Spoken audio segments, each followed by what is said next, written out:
Greg, what are you doing slacking at work? Why, I'm glad you asked, Ange. I'm not actually slacking. I'm ensuring that my business deductions are solidified by using this amazing massage chair. But since you're here, let's already talk a little bit about the vehicle deduction. That's something that we always get asked. I'm buying a car and I want to know if I should finance or lease it and what's the best way to get the most deduction out of it. And it's a really common question to ask. And many business owners struggle with this as it's really not a simple question to answer. And the answer that we always present to people is it depends. And what does it depend on, Angela? You tell me, I don't know.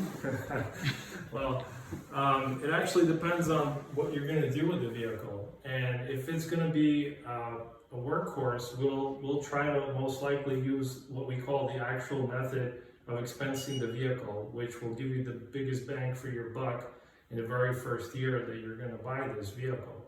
Whether it's being financed or you're buying it outright, will ultimately be a big factor as well, because then you're actually going to have higher payments than if you're leasing the vehicle.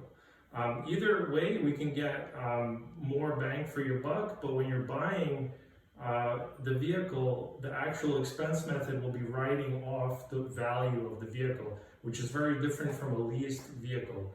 A leased vehicle, you cannot actually write off the value of the vehicle because it doesn't actually belong to you or your company. It is just a temporary asset that you're borrowing or leasing. So we have two methods of accounting for vehicles, and we have the actual expense method and we have the standard mile method.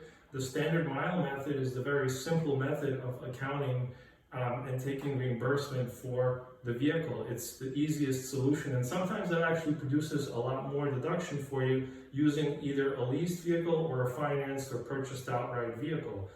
It's the easiest accounting because all we're doing is we're taking the standard mileage rate that the IRS allows, cents per mile, and using some sort of app to track the miles on an ongoing basis.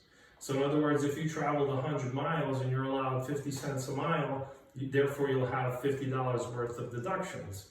That's how the standard miles work. The actual expense method is way more cumbersome, and we have to look at all the expenses of the vehicle, whether that's the finance payment, whether it's the actual repairs and maintenance, insurance, tolls, and we look at everything that encumbers the vehicle cost itself, and there would be still a mileage-based calculation.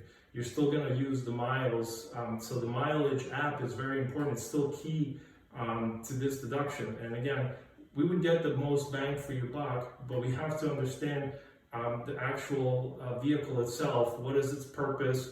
How is it going to be utilized in your business? What is going to be? Is it going to be a heavily used vehicle, or is it going to be slightly used? Do you have other vehicles that you use for personal purposes, and so on? So that's why it's a great idea to make sure that you speak to your CPA or enrolled agent today to get the most out of your vehicle, and take very careful note that your tax professional understands the little intricacies that come with this deduction, because there's a lot more to it than just what we mentioned here in this brief video.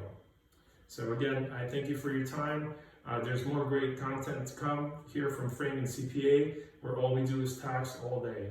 Remember, your success is our success. We love small business because we are a small business as well. Thank you, and have a great day.